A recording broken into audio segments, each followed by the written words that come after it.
Kirap api ini merupakan rangkaian jelang pelaksanaan Pekan Olahraga Nasional PON Aceh Sumatera Utara yang bakal dihelat sejak 9 hingga 20 September 2024 mendatang.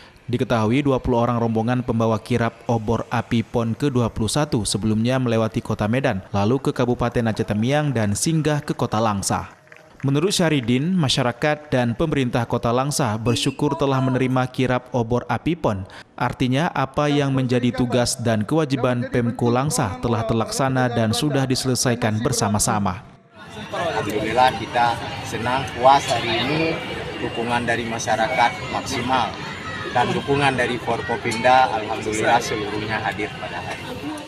Syahridin menambahkan dukungan masyarakat dalam penyambutan rombongan pawai kirap obor api PON ke-21 kali ini terbilang sukses dan berjalan lancar. Usai dari kota Langsa, rombongan pawai kirap obor api PON bakal menyinggahi Kabupaten Aceh Timur setelah dilakukan pelepasan oleh PJ Wali Kota Langsa. Dari kota Langsa, Rahmat Wahyudi, iNews melaporkan.